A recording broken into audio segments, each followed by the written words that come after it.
Welcome back to the channel, you legends. It's I, and today we're venturing into places where survival isn't just a challenge, it's nearly impossible. We're pushing the boundaries of exploration, heading to the world's most dangerous islands. These aren't your typical holiday destinations with sandy beaches and calm waters.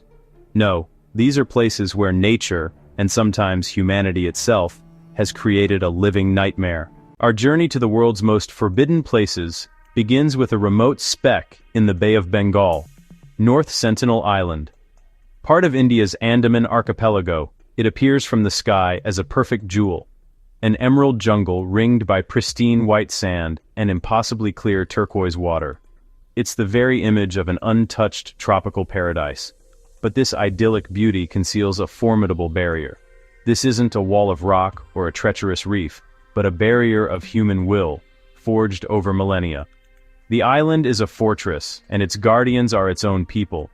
This is the home of the Sentinelese, one of the last truly uncontacted peoples on Earth. For an estimated 60,000 years, they have lived in complete isolation, fiercely protective of their solitude. Their language is a mystery, their culture a closed book. Recognizing this unique and fragile existence, the Indian government enforces a strict 3-mile exclusion zone. Patrol boats guard these waters not just to protect outsiders from a hostile reception, but to shield the Sentinelese from a far greater, invisible threat. That threat is biological. Having been isolated for so long, the Sentinelese have no immunity to our most common illnesses. A simple cold or the flu could spread like a plague, triggering a demographic collapse.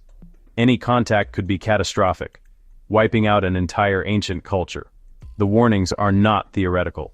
In 2006, 2 fishermen whose boat drifted ashore were killed. In 2018, an American missionary who illegally approached the island met the same fate. The message, delivered with bows and arrows, has been tragically consistent. Stay away. This hostility isn't born of malice, but of a deep-seated instinct for survival. Their Stone Age lifeways are part of a world that has consciously chosen to reject ours. Every arrow fired is a declaration of independence, a defense of their right to exist on their own terms. North Sentinel Island challenges our modern notions of exploration. It stands as a powerful symbol of the right to be left alone. It is a frontier not meant to be crossed, a forbidden kingdom protected by an unbreakable will to endure. Off the coast of São Paulo, Brazil, lies an island so deadly, the government has made it illegal for anyone to visit. It's a location on our maps, but firmly off-limits to the world. Its official name is Ilha da Queimada Grande, but it's known globally by a more chilling moniker, Snake Island. The reason for the quarantine is simple, yet nightmarish. This small patch of land is home to one of the densest populations of venomous snakes on the planet. The island's undisputed ruler is the golden lancehead viper.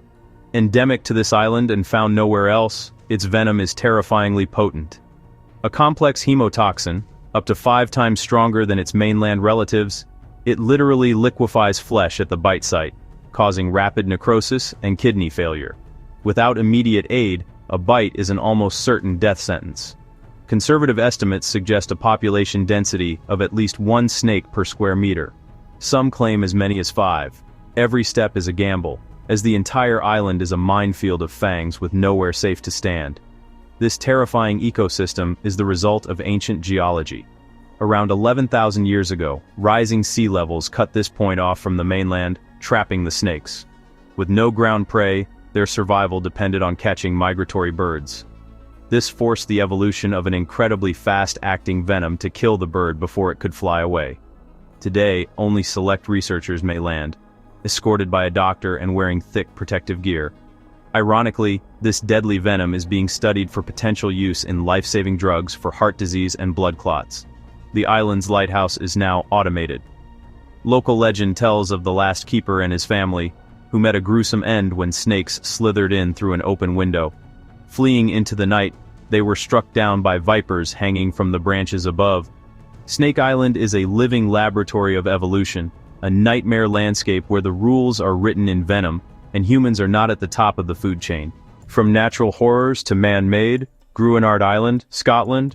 In World War II, it became a test site for an anthrax bomb. A cloud of virulent spores killed a flock within days, proof of devastating potential. Spores persisted in soil. The island was quarantined for nearly 50 years. Activists spurred action. Mass decontamination with formaldehyde and seawater. In 1990, it was declared safe. Signs came down, sheep survived. Still, doubts linger. Gruinard remains a chilling reminder of the long shadow of bioweapons. Imagine a remote jewel in the Pacific, a string of coral islands encircling a turquoise lagoon. This was Bikini Atoll before its name became synonymous with destruction. After World War II, this paradise was chosen for a new, sinister purpose. It became the world's most infamous nuclear test site. Between 1946 and 1958, the United States detonated 23 nuclear devices here. The program began with Operation Crossroads, studying atomic effects on warships, but it escalated dramatically. The most notorious test was Castle Bravo. On March 1, 1954, scientists unleashed a thermonuclear device they predicted would yield 6 megatons. It was a catastrophic miscalculation. The actual explosion was 15 megatons, 1,000 times more powerful than the bomb dropped on Hiroshima, vaporizing 3 islands instantly. The 167 Bikinians had been relocated, promised they could one day return. They never could. The radioactive fallout swept across the Pacific, an invisible poison cloud. It contaminated nearby inhabited atolls and rained down on a Japanese fishing boat, the Daigo Fukuryu Maru, sickening its crew. Decades later, ambient radiation has fallen, but the land remains dangerously contaminated. The primary culprit is cesium-137. It's absorbed by plants, particularly coconuts, entering the food chain. Beneath the waves, a ghost fleet of sunken warships slowly rusts. The atoll is now a UNESCO World Heritage Site, a stark warning to the world. Paradoxically, marine life has flourished. Sharks and vibrant coral reefs create the illusion of a pristine ecosystem, but it's a facade. You can't live here, you can't eat the fruit, you can't drink the water.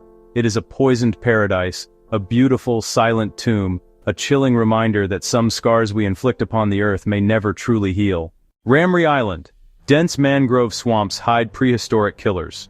The largest, most aggressive crocodilians on Earth. Nearly 1,000 Japanese soldiers fled 10 miles through impenetrable mangroves. Trapped in mud and darkness, disease, insects, and then the crocodiles attacked. Of those who entered, only about 20 found alive. A massacre etched in legend and record. Ramree shows a brutal truth. Here, man is not the apex predator. On Japan's Miyake-jima, danger isn't seen, it's breathed. Mount Oyama leaks sulfur dioxide. Levels can spike lethally without warning. In 2000, 3,600 evacuated. For nearly 5 years, a ghost island. Since 2005, everyone must carry a gas mask. Sirens mean mask up immediately. A surreal landscape. Decay and barren patches where gas killed vegetation. Life here is vigilance, armed with little more than filters and sirens against an invisible enemy. Poveglia, one of Earth's most haunted islands. Tens of thousands sent here to die, the ground layered with human ash and bone. In the 1920s, a mental hospital rose, legends of cruel experiments and tormented visions. Stories tell of lobotomies with crude tools, and a doctor driven mad. He leapt to his death. A nurse swore a mist choked him as he died. The island is off limits. Even fishermen steer clear, fearful of what they might pull up. 30 miles off San Francisco lie the Farallon Islands. A vital sanctuary above, yet below, a Cold War scar. Some 47,800 containers of radioactive waste dumped to the depths. Drums not built for time, many corrode and rupture. Long-lived isotopes threaten to enter the food web, from plankton to sharks to humans. A ticking time bomb on the ocean floor, hidden danger in a protected sea. Saba. Tiny, beautiful, and squarely in Hurricane Alley. A dormant volcano rising from the sea. Stunning, but perilously placed. No soft beaches, only cliffs. When storms hit, there's nowhere to run. Landslides and wrecked infrastructure are constant threats. Home to the world's shortest commercial runway, only select pilots can land here. Saba thrives by grit, building for winds and rebuilding together. Reunion, volcanic beauty, lush forests, and famed beaches. Since 2011, a shocking spike in shark attacks, many fatal. Bull and tiger sharks patrol rich waters, surf and swim bans cripple tourism. Complex contested causes, but risk near shore can be like Russian roulette. Nets and drum lines spark fierce debates between conservation and safety, a tropical dream that can turn into a nightmare in an instant. And there you have it. 10 of the most dangerous, terrifying, and captivating islands on Earth. Each presents a unique challenge to survival. Despite progress, corners of our world remain raw, untamed, unforgiving. These stories are about danger, and resilience, adaptation, and Earth's forces. If this journey thrilled you, hit like, subscribe, and share. Which island shocked you most? Thanks for watching, you legends. Stay safe, stay curious. Next, we venture into the Arctic. You won't want to miss it. Cheers.